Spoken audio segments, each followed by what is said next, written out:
안녕하십니까. 돈을 향한 말초적 신경을 인정하라. 저희는 말초적 신경을 자극하진 않습니다. 인정합니다. 여러분의 경제적 본능을 일깨우는 시간, 경제적 본능. 오늘은 번쩍번쩍 금 얘기를 한번 해보겠습니다. 자산가들은 골드바를 사들이고 MZ세대들은 그 쥐똥만한 그 쥐똥금 그리고 황금콩 재테크를 한다고 해요. 지금 사자니 너무 비싼 것 같고 그렇다고 안 사자니 더 오를 것 같고 뭘 어떻게 할까 궁금하신 분들 많으실 것 같아서 준비한 시간입니다. 우리나라 1세대 원자재 애널리스트 그리고 원자재 투자 국가대표 이석진 원자재 해외투자연구소장과 함께 해답을 찾아보겠습니다. 네, 안녕하세요. 안녕하세요. 반갑습니다. 네. 네. 그 이석진 소장님이 네. 자타공인 금투자 전문가시더라고요. 네네. 그래서 요즘에 워낙 뭐 세태가 이러니 누굴 모셔야 될까 했더니 네. 다들 이석진 소장님 얘기를 하시는데 예. 뭐 어쩌다가 이렇게 자타공인 금투자 어, 1세대 뭐 이런 얘기를 들으시게 되는 거예요? 글쎄요, 뭐, 정말 자타공인인지는 모르겠고, 가장 어떻게 보면 그 금에 대한 투자 관심이 높아졌던 시기 때부터 업계에 이제 발을 들이다 보니까 음. 그때부터 이제 금 분석을 했었고, 그리고 이제 책을 쓰고 하다 보니까 음. 그런 이미지가 만들어진 거지, 사실 뭐 국가대표 이런 표현은 좀 과장된 아니 표현이죠. 국가대표라는 네, 그 네. 마음가짐으로 방송에 임해 주시면 지금 보시는 분들이나 예, 저나 정말 감사할 것 같습니다. 알겠습니다. 무거운 마음으로 해 주세요. 최선을 다해 보겠습니다. 알겠습니다. 근데 금 전문가라고 하면 네. 그 저희가 영화에서는 보는 그 골드바 있잖아요. 네네. 지금 그 골드바 하나에 한 1억 원 정도, 1억 원 네. 넘겠네요. 그렇죠. 핸드폰만한 건데. 네네네. 그런 거 한두 개 정도 지금 뭐 마당에다 이렇게 네. 저한테 지금 여쭤보시는 예, 건가요? 있으시지 않나. 요새 뭐 정치 이제 뉴스 보면은 청문회에서 뭐 이제 개인정보와 관련돼서는 말씀드리지 않겠다고 했는데 네. 저도 뭐 마찬가지인 것 같고요. 트렌디하시네요. 굳이 말씀드리자면 네. 중이 제 머리 못 깎는다. 뭐 어떡해. 가슴 아파. 아니 왜냐면 네. 이렇게 영화에서 보면 네. 금 실물을 갖고 있는 것 네. 이것이 굉장히 이제 뭐 상징적인 느낌도 있고 실제 네. 그게 뭔가 이득이 되기 때문에 저러지 않을까? 왜냐면은 거기에는 꼬리표가 붙지 않으니까. 그렇죠. 그런 것도 있는데 그런 것도 오늘 좀 알려주세요. 투자와 관련해서 네. 정말 실물 이거 기분 좋잖아요. 보고 네네. 있으면 네. 그게 난지 아니면 다른 방식으로 하면 좋을지 그런 부분까지 오늘 여쭤보도록 네, 하겠습니다. 알겠습니다. 중이 제 머리를 못 감는 슬픈 소식과 함께 그럼 본격적으로 현재 상황을 좀 들여다보겠습니다. 네. 그 빅쇼트라는 영화 당연히 보셨을 것 같아요. 네. 이쪽에 계시니까. 네. 2008년에 위기 당시에 대규모 매도 포지션 취했다가 이제 대박난 네. 그 주인공들 얘긴데 네. 그 양반들이 최근에 또 금을 그렇게 사모으고 있다라고 하더라고요. 네.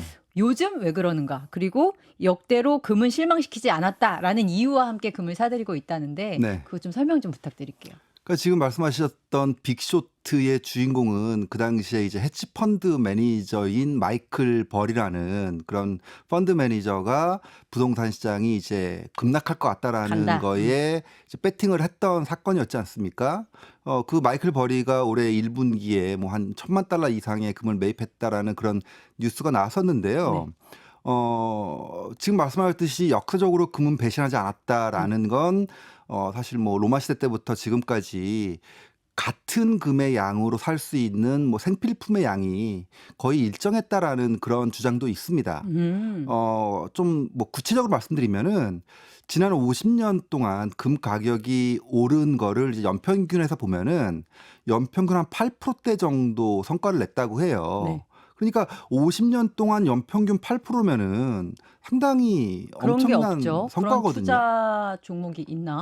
뭐 미국 주식 정도.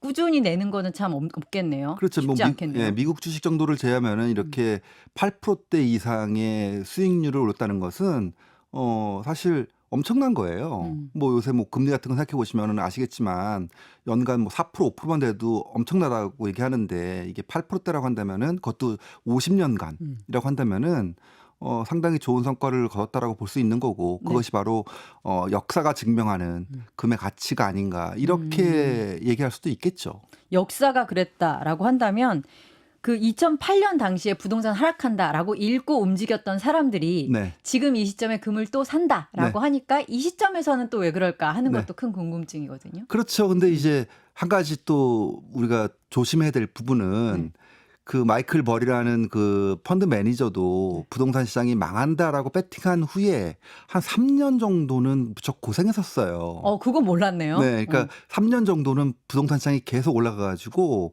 그 펀드 손실이 엄청 났었습니다. 그러다가 이제 버텼구나. 결국에 그렇죠, 그렇죠, 버틴 거죠. 아, 버텨서 그 결국은 전문 용어로 있잖아요. 그렇죠, 존버라고. 있죠. 예. 맞습니다. 존버라는 용어가 전문 용어인지 모르겠습니다만 많이 쓰는 용어죠. 그렇게 해가지고 결국에는 이제 대박을 냈던 성공 스토리이기도 합니다. 그래서 금을 뭐 배팅에 따라 가지고 금이 뭐 바로 뭐 대박을 친다 이런 것보다는 그런 사람들이 여러 가지 요인들을 고려해서 금에 배팅했다라는 것은 향후에 네. 장기적으로 좀 더 낙관적으로 보는 시각을 반영하는 게 아닌가. 그 정도까지만 생각해야 된다는 거군요. 이 그렇죠. 사람들이 샀으니까 바로 쫓아간다 이게 아니라 왜냐하면 버티림이 당신에게 있는가 이걸 또 냉정하게 따져봐야겠군요. 그렇죠. 바로바로 되는 게 아니니까. 그렇게 말씀하실 수도 있겠네요. 네. 알겠습니다. 그러면 또 최근 이슈를 가지고 얘기를 해볼게요. 트럼프 전 대통령의 당선이 확실해질 때마다 네. 금값이 또 오르더라고요. 네네. 근데 최근에 뭐 다른 이슈도 있지만 트럼프 대통령이 이길 것 같다라는 이제 의견들이 많다 보니까 네. 그 부분도 금값에 영향을 준다라는 네네. 분석이 있던데 네. 트럼프와 금은 왜 그러니까 트럼프 당선을 시장에서 이게 위기로 본다라는 건데 시장의 위기? 그렇죠. 네. 근데 이게 좀 몇 가지 그 살펴볼 부분들이 있어요. 우선 트럼프가 정말 위기인가? 그러니까 제가 볼 때는 트럼프가 암살 시도가 있었던 거지 않습니까? 네. 그 자체가 시장에 불확실성을 증가시키는 요인이죠.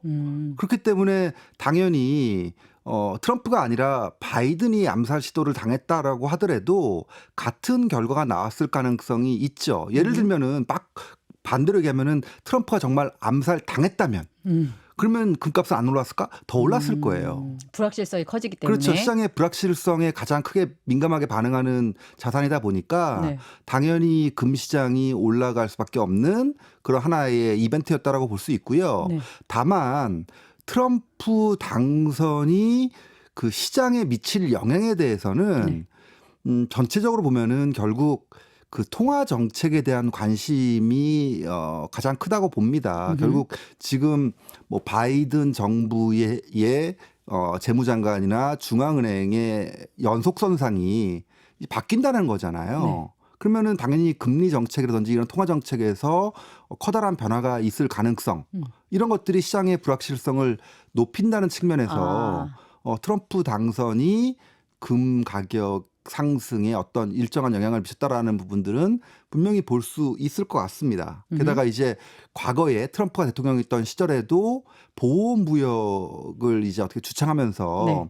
또 지정학적 리스크를 높였던 부분들이 있지 않습니까? 네네. 그러니까 그런 거에 대한 학습 효과가 네. 당연히 이제 또 기대되는 부분들도 있겠죠. 그리고 트럼프가 가지는 그 이미지, 즉흥성에 대한 이미지 이런 것들이 또 결국에는 여러 가지 불확실성을 키울 수 있는 부분들이 있는 거 아니냐라는 시장의 기대가 있기 때문에 이런 것들이 복합적으로 트럼프 당선은 어떻게 보면 위기고 그것이 금값 상승으로 이어지는 이런 스토리텔링이 만들어지는 게 아닐까라는 거지 트럼프 자체가 어떻게 보면은 위기다 이렇게 뭐 하긴 어렵다. 단순하게 얘기하기는 좀 어렵지 않나. 그러니까 기존의 그러니까 변화라는 그러니까 대통령이 변한다라는 그 하나의 어떤 그 뭐 지표만으로도 네. 불확실성이 증가되는 측면도 있지만 트럼프가 만약에 된다면 네. 트럼프가 낼 통화 정책, 재정 정책, 네. 그다음에 국제 정책이 모두 금을 지지하는 데 도움이 된다라는 시각이 있는 것 같거든요. 그러니까 이를테면 네. 금을 지지하는데 도움이 된다라는 게 이제 뭐 개별적으로 따져봐야겠지만 금은 전체적인 글로벌 경제의 불확실성에 어떻게 보면 바로미터거든요. 불확실해 금을 그렇죠. 쟁이겠어. 그렇죠. 그러니까 예를 들어서 바이든이 재선된다면 또는 뭐 바이든을 이어서 해리스가 다시 정권을 이어받는다면 네. 그러면은 현재의 통화 정책이라든지 뭐 이런 그 재정 정책이라든지 이런 것들이 크게 안 변할 거 아니겠습니까? 그러니까 연속선상을 이어가면서 불확실성이라는 요인이 크지 않겠죠. 근데 어쨌든 트럼프가 바뀌면 뭐 관세 정책이든 네. 뭐 아니면은 뭐 재정 정책이든 또 금리 정책이든 이게 되게 중요한 부분들인데 분명히 트럼프 입장에서는 뭔가 변화를 추구할 가능성이 높기 때문에 이런 것들이 어떤 방향으로 가든 간에 금리 시장에서는 그게 불확실성이다라고 꼬리표를 붙이면 그 자체가 호재가 될 가능성이 높죠. 그런 의미에서 해리스는 호재가 아닌가요?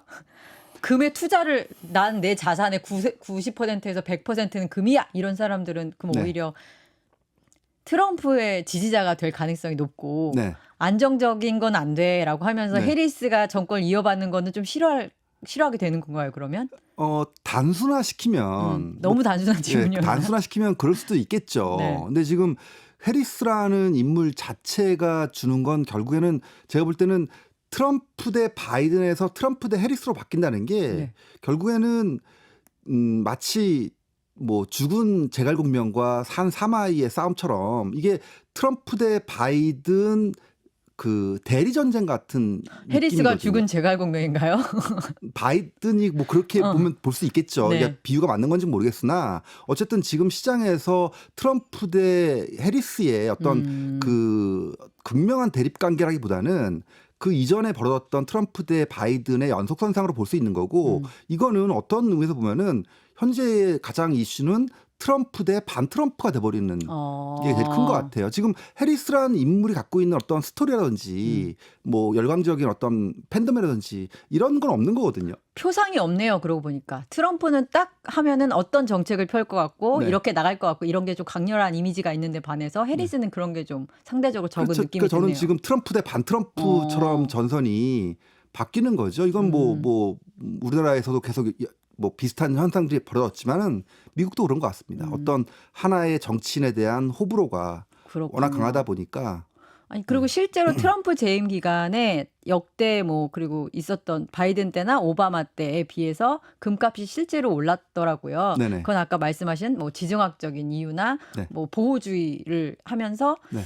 금 이렇게 좀 정신이 없는데 금이라도 사드려야겠어라는 네. 심리가 당시에 작용해서 네. 그런 측면이 있었는데 네. 트럼프가 또 다시 된다면 그럴 가능성이 또 있지 않을까라면서 또 지금 또 금값이 올라가는 측면도 있을 것 같고요. 그렇죠. 그러니까 금이라는 게 그 모든 게 평화롭다면 모든 게 큰 변화가 없다면 굳이 금을 살 이유가 없잖아요. 뭔가 금이라는 거는 금융시장에서는 가장 대표적인 보험용 자산이기 때문에 보험이 필요 없는 시대라면 그러니까 내가 건강하고 뭐 돈도 많고 뭐 그렇다면은 보험을 가입할 그 어떤 필요성이 높지 않잖아요. 네. 뭔가 미래가 불투명하고 뭔가 자신이 없고 자신 없어요. 그렇죠. 항상 자신이 없어요. 그렇죠. 그러니까 네. 뭐 이 금융계나 이런 글로벌 경제에서도 뭔가 일이 터질 것 같고 불확실하고 이럴 때 이제 금에 대한 가치가 높아지는 거기 때문에 네. 그런 측면에서 우리가 가장 단순하게 보면은 이게 지금 평화의 시대인가 그리고 지금보다 미래는 더 나을 평화로워질 것인가 그렇다면은 금이 매력적일 수가 없죠. 근데 뭔가 윈터 이즈 커밍 뭔가 겨울이 오고 있다. 뭔가 불안해진다. 그러면 당연히 금에 대한 수요가 커지는 거거든요. 그러니까 가장 단순한 관점에서 접근은 그거예요. 우리도 다 같이 예상해 볼 수 있는 부분들인 거죠. 되게 동물적이네요. 그러고 보니까 금이. 그럼요. 네. 근데 이제 그래서 고대부터 지금까지 있나 봐요. 그렇죠. 그리고 뭐 빼놓을 수 없는 게 네. 고대에서부터 지금까지 이어져 오게 된 가장 큰 그 핵심 배경은 금이 갖고 있는 희소성이 절대적이기 때문에요. 그래서 뭐 모든 원자재들이 예를 들어서 네.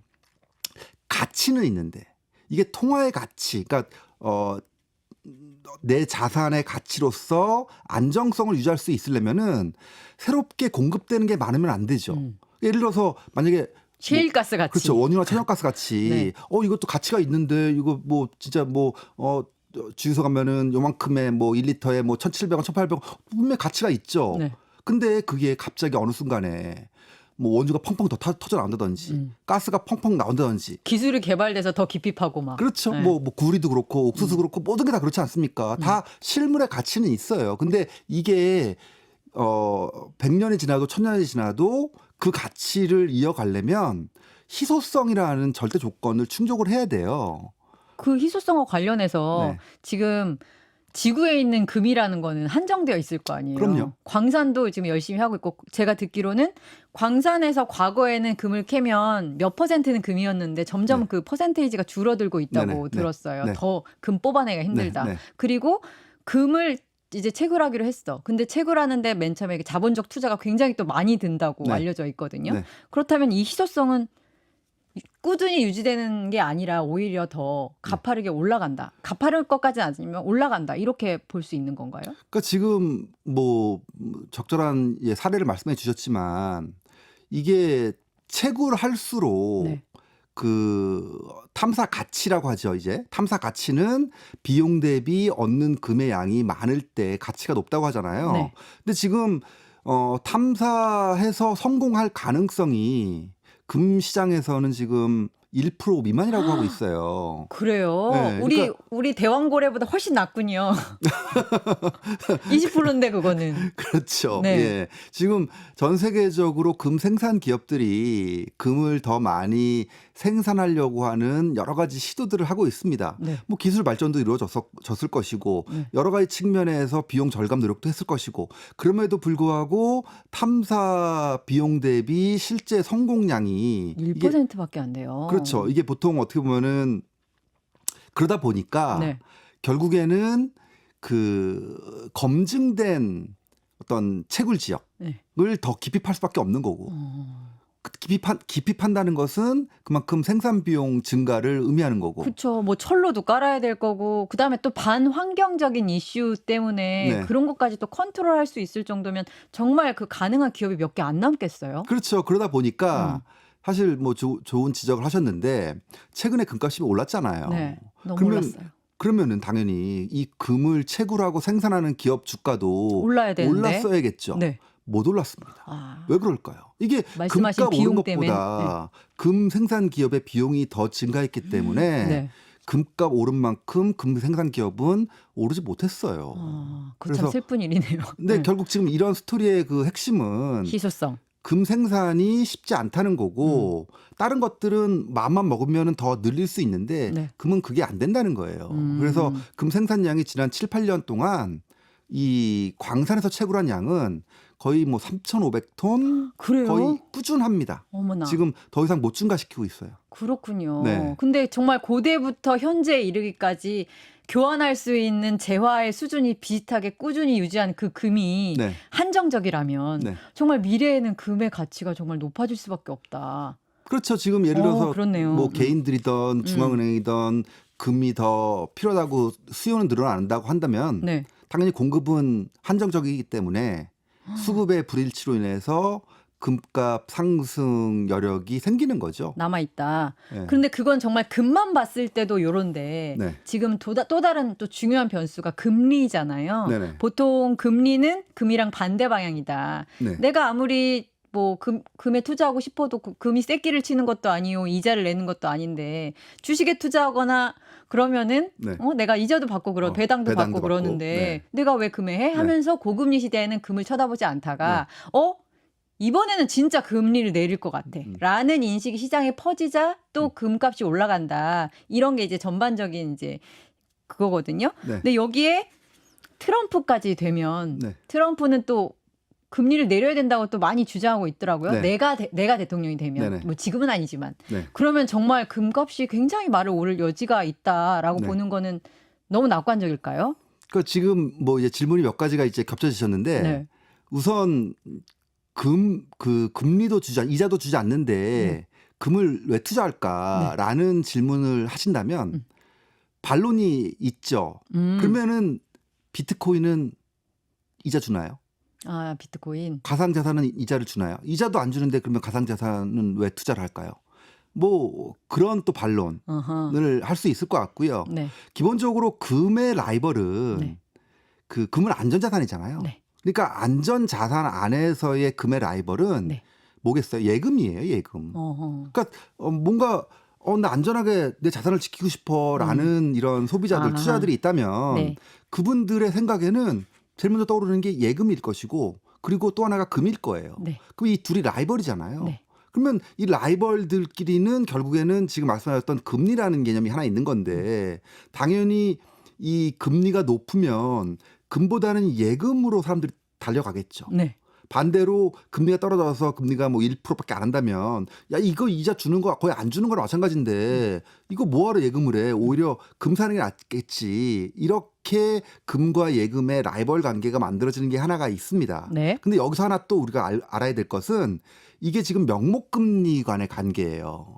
근데 실제 금리는 이제 또 실질 금리라는 개념이 있잖아요. 네. 명목 금리에서 물가 상승률, 기대 물가 상승률을 빼주는 게 이제 실질 진정한 의미의 이자. 그냥 그렇죠. 쉽게. 실질 금리죠. 네. 그러니까 이 우리가 알고 있는 명목 금리에서 물가 상승률을 빼준 실질 금리가 낮으면 낮을수록 보통 금에 대한 매력은 더 높아지는 거고요. 그렇죠. 반대로 이게 높아지면 금에 대한 매력이 떨어져서 금 투자 수요가 감소하는 네. 그런 어떻게 보면 오래된 상관관계는 분명히 있습니다.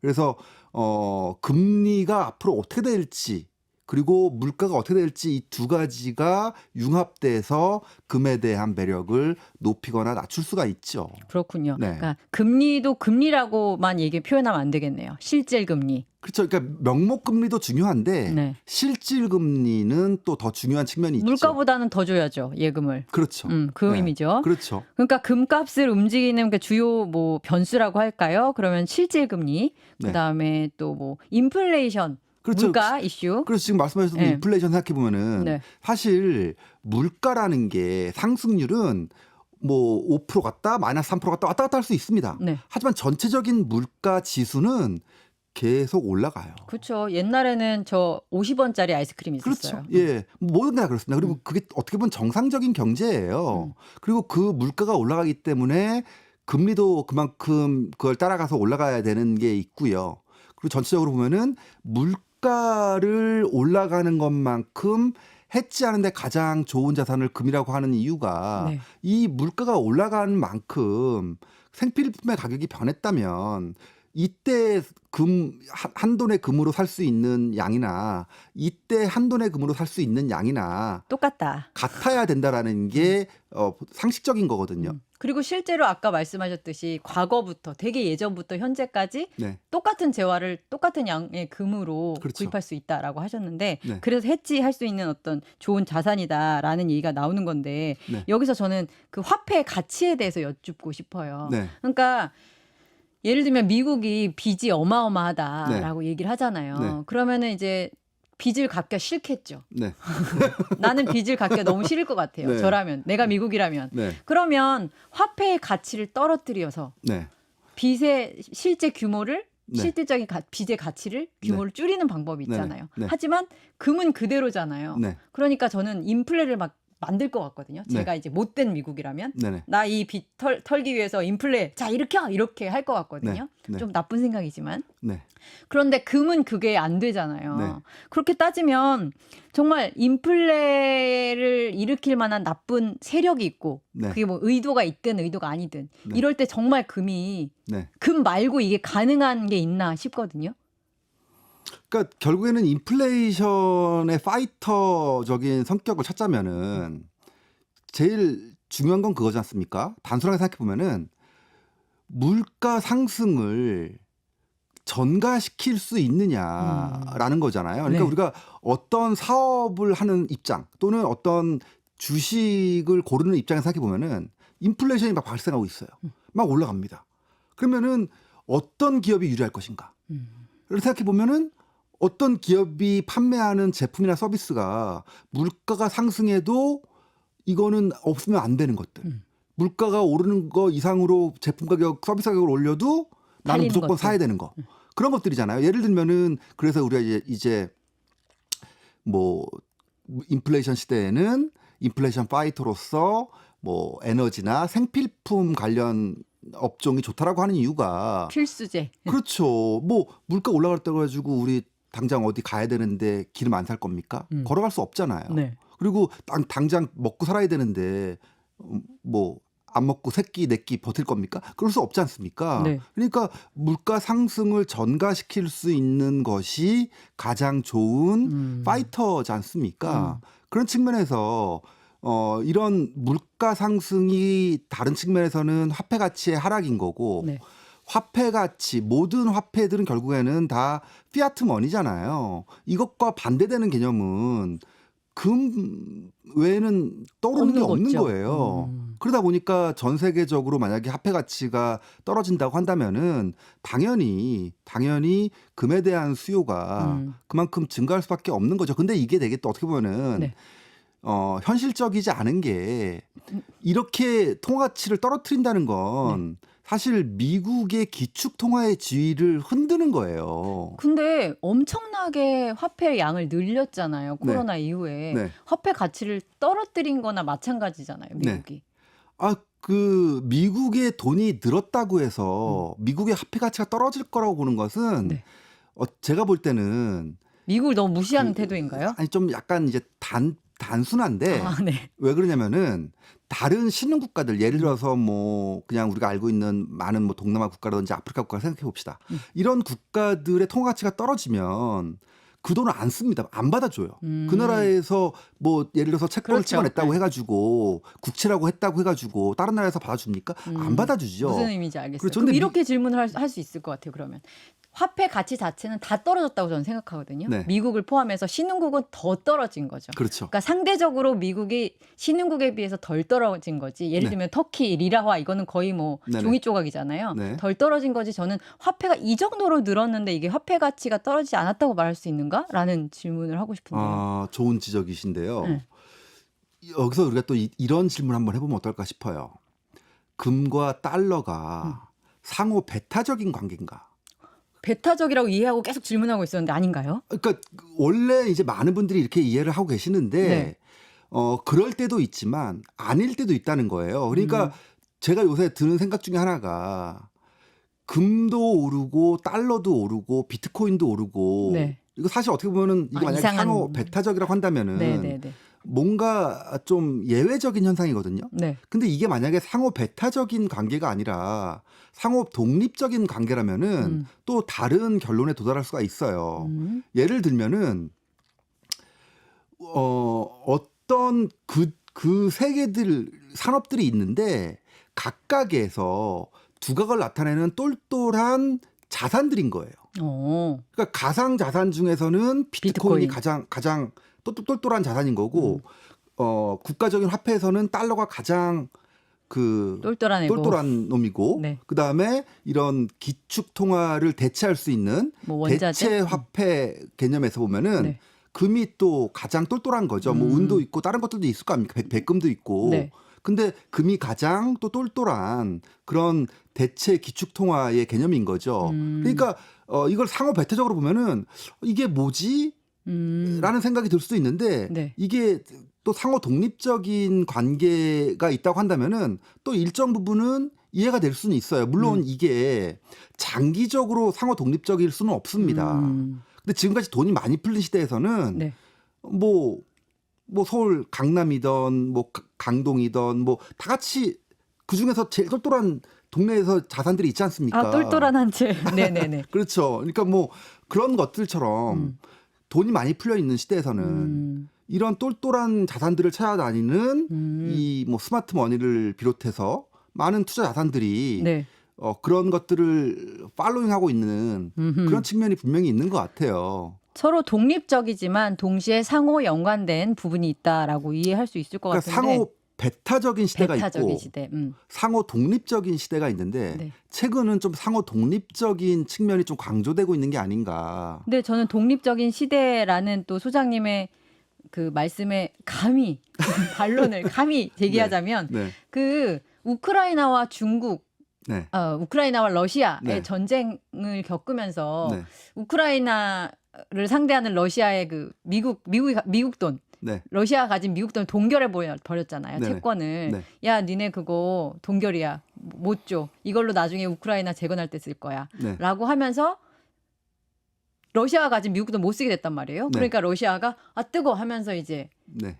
금을 사기 시작했고 그걸 보는 또 우리의 미국에 이제 맞서기 시작하는 중국도 신나게 막 이제 금을 사기 시작했단 말이에요. 이거는 달러와 상대적인 배타적인 어떤 관계 성질 때문에 이렇게 하는 거 아닌가요?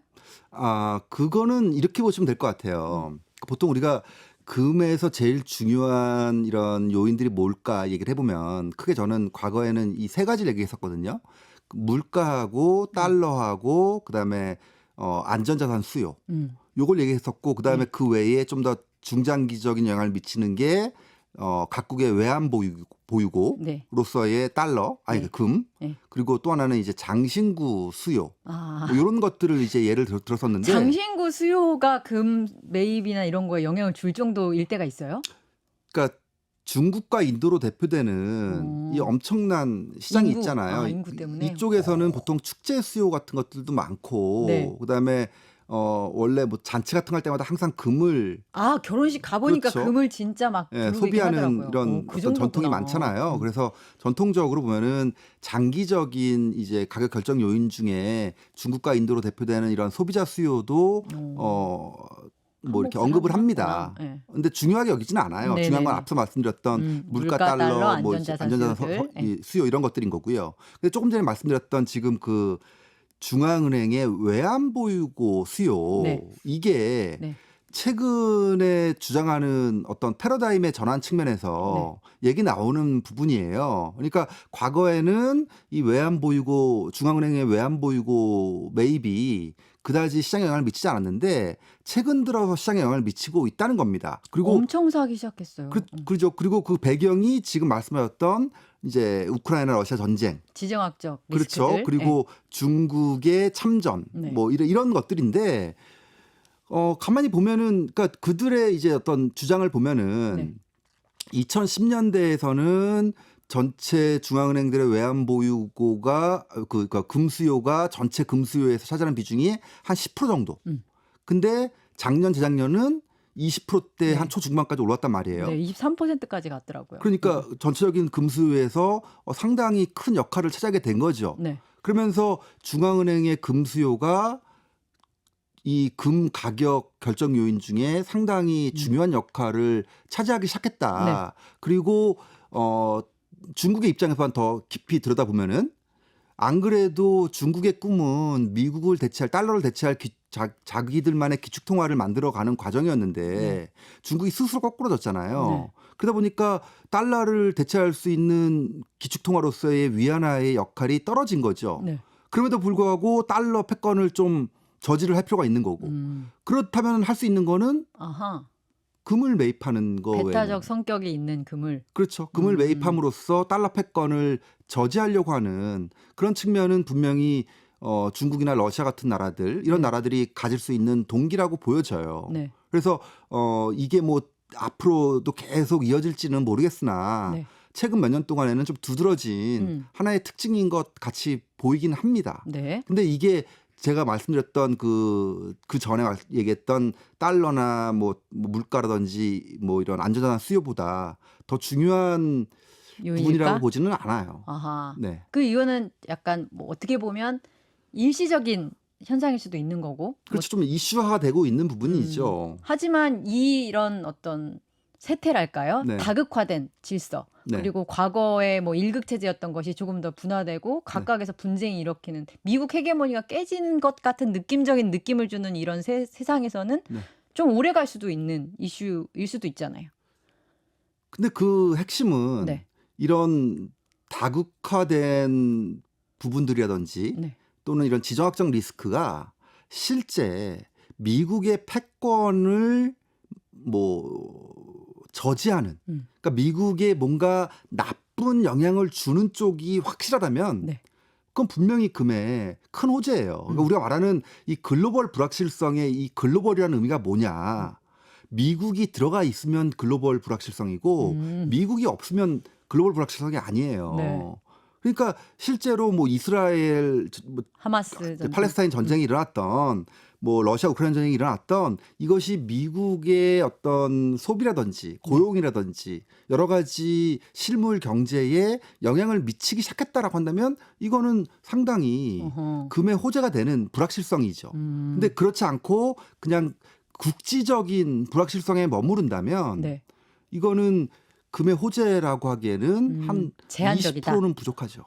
알겠습니다. 네. 지금 금의 가격, 최근에 금의 어떤 상승세를 어떻게 해석하면 되는지 그리고 조금 있으면 미국 대선인데 미국자가 들어가야지 지금 주요한 팩터로 작용할 수 있다는 얘기를 중심으로 해주셨는데요. 다음 시간에는 좀 더 길게 보고 얘기를 좀 해주셨으면 좋겠어요. 아, 예. 과거부터 네. 근 미래까지. 네네. 오늘은 일단 여기까지 하겠습니다. 네. 감사합니다. 고맙습니다.